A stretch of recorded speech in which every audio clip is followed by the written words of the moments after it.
Pergilah kamu kepada mereka yang kamu riakkan akan ibadat itu kepadanya. Siapa yang kau perlihatkan ibadatmu di atas dunia itu, maka pergilah kamu ke sana mencari pahalanya. Begitu firman Allah Subhanahu wa taala pada siapapun.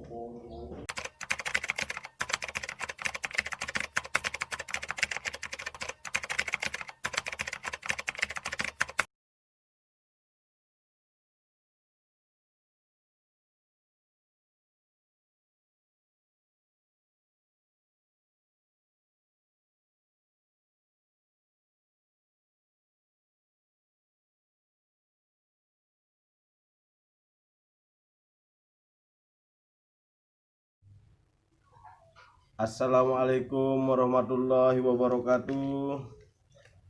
Bertemu lagi bersama saya di KDA Channel Kebenaran Dunia Akhirat. Kali ini kita akan membahas tentang riya. Langsung saja ya, kita ke pembahasannya. Ini suatu pasal pada menyatakan mengobati bahagian yang kedua daripada bab ini, dan yaitu satu maksiat daripada beberapa maksiat yang batin, yang 10 yang telah tersebut dahulu itu. Kata Imam Ghazali rahimahullahu ta'ala, ketahui olehmu bahwasanya riya itu haram. Jadi kata Imam Ghazali rahimahullahu ta'ala, ketahui olehmu bahwasanya riya itu haram hukumnya. Dan orang yang mempunyai riya itu, yaitu kena murka daripada Allah Subhanahu wa ta'ala, pasti akan kena murka daripada Allah kalau kita bersifat dengan riya. Dan dalil yang menunjukkan yang demikian itu yaitu firman Allah Subhanahu wa ta'ala, maka binasalah bagi orang yang sembahyang, yang lupa mereka itu akan sembahyang mereka itu. Itulah firman Allah Subhanahu wa ta'ala. Binasalah orang-orang yang sembahyang atau orang-orang yang sholat tapi lupa mereka akan sholatnya. Dan binasalah pula mereka itu yang riak di dalam sembahyang mereka itu. Dan binasa pula mereka yang riak mereka di dalam sholatnya. Dalam arti mereka melakukan ibadah itu, melakukan sholat itu agar dipuji oleh orang, agar disanjung, dibilang rajin ibadah, kuat ibadah, agar dikatakan alim oleh orang, agar disebut sebagai ahli ibadah. Bukan semata-mata dia mengerjakan ibadah itu karena Allah Subhanahu wa ta'ala. Jadi tidak ada artinya. Kalau ada sifat riya itu pasti akan kena murka daripada Allah Subhanahu wa ta'ala, karena riya itu sendiri haram hukumnya. Dan lawanan daripada riya itu yaitu ikhlas. Dan lawanan riya itu yaitu ikhlas, yakni semata-mata berbuat ibadat karena Allah Subhanahu wa ta'ala, dan tiada disekutukan akan ibadatnya itu karena suatu yang lain daripada Allah. Dia mengerjakan suatu ibadat itu semata-mata karena Allah Subhanahu wa ta'ala, dan tidak pernah sama sekali disekutukan ibadatnya akan yang lain daripada Allah.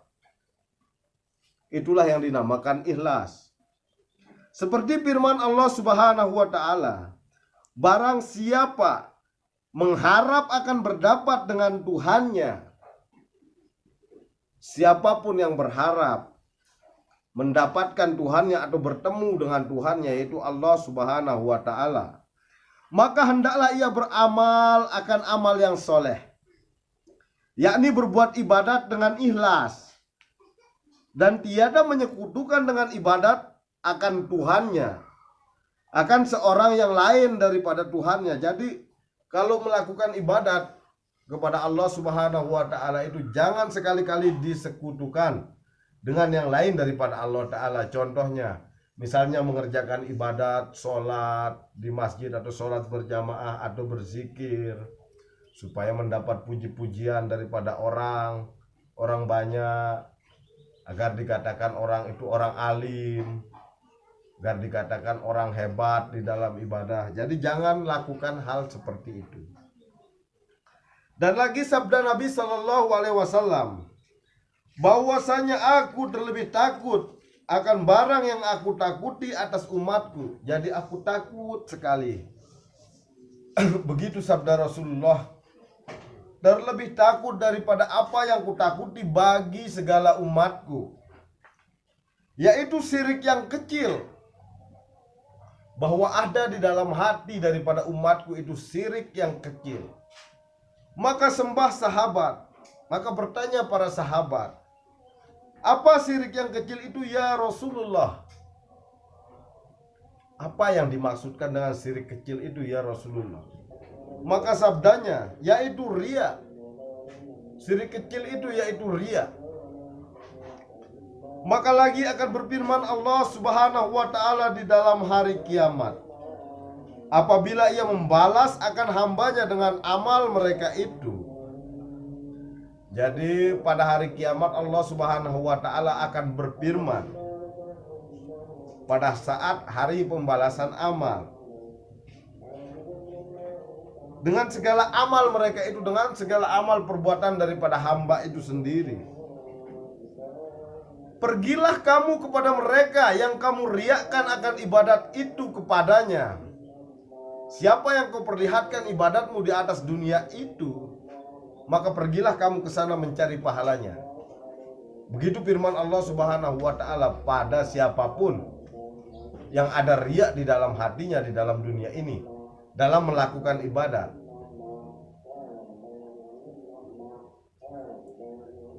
Maka kamu lihat, adakah kamu dapat daripada mereka itu pahala? Maka lihat olehmu, adakah kamu mendapatkan balasan daripada orang yang kamu perlihatkan segala amal ibadatmu itu?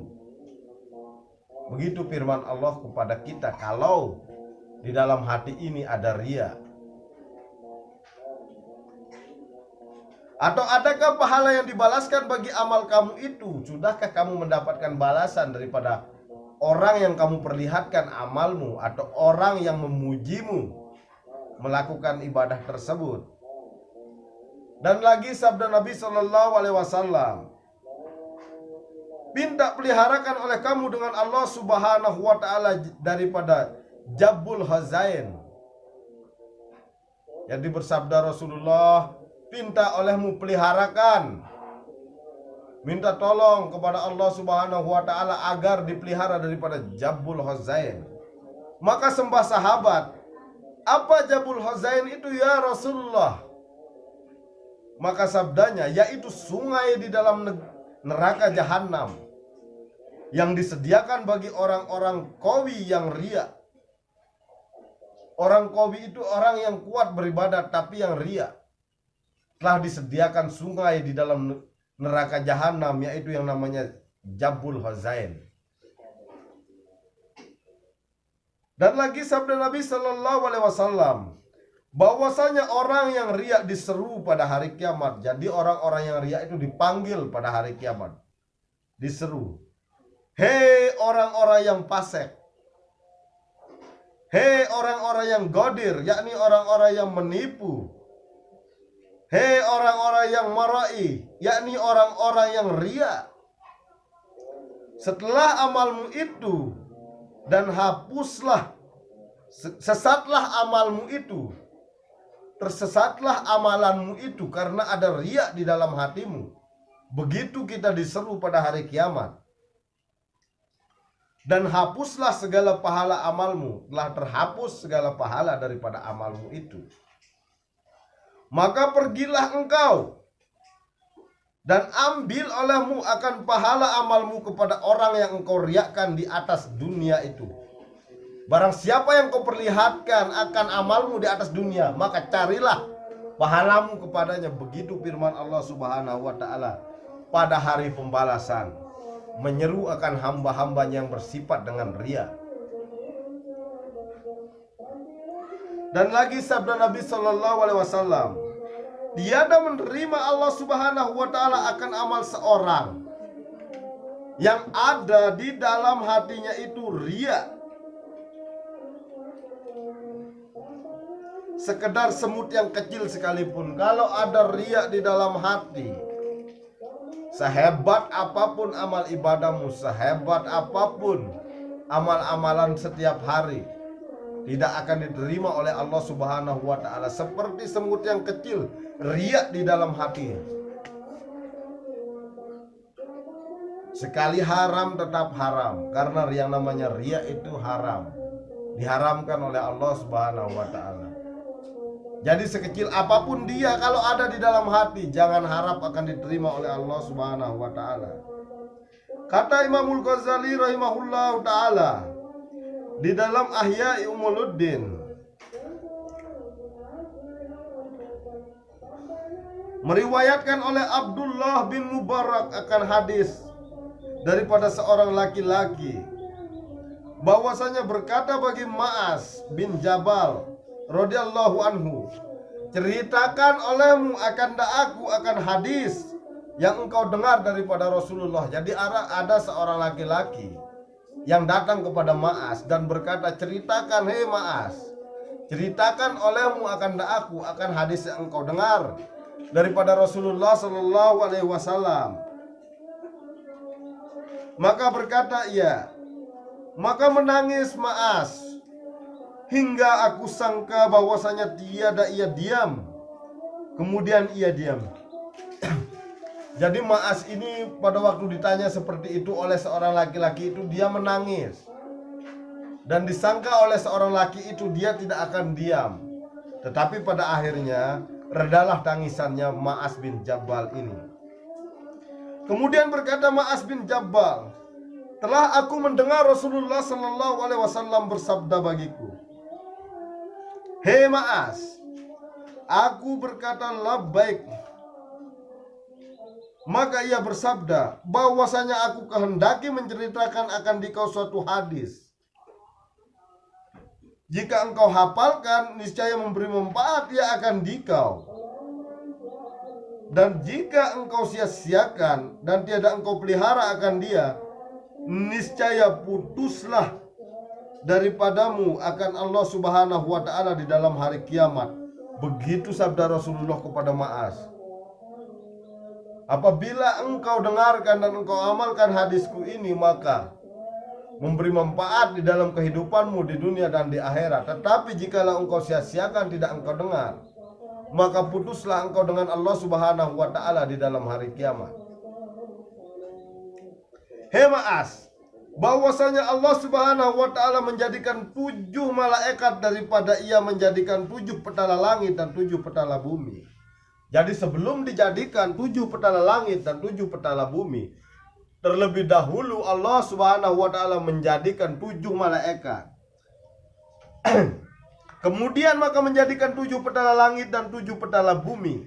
Maka menjadikan tiap-tiap satu langit daripada 7 petala langit itu akan satu malaikat yang menunggui ya satu pintu langit. Jadi tiap-tiap satu pintu langit itu satu malaikat yang menunggui akan satu pintu itu.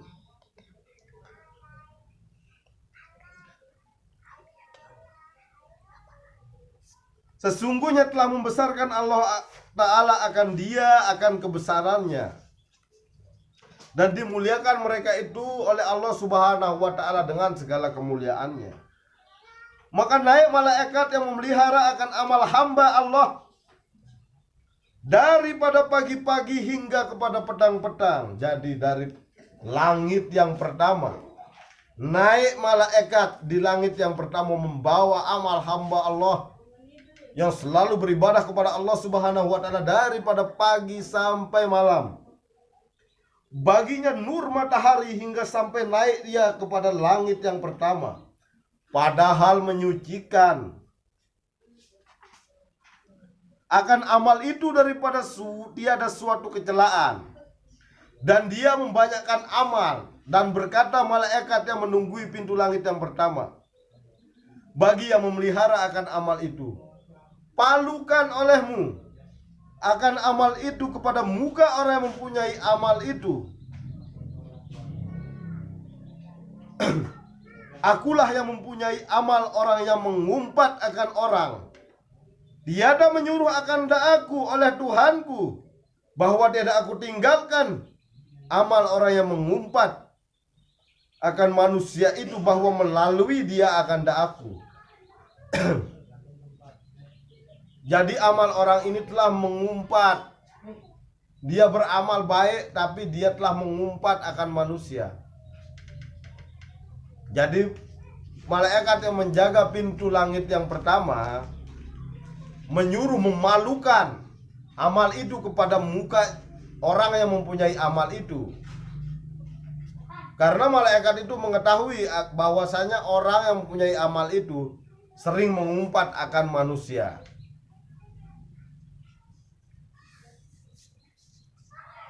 Nah, saudara-saudara, lanjutan akan kenaikan amal hamba Allah dari langit yang pertama sampai langit yang ketujuh akan kita lanjutkan pada video-video berikutnya, insya Allah. Nah, ini baru langit yang pertama, berarti lanjutannya langit yang kedua sampai yang ketujuh.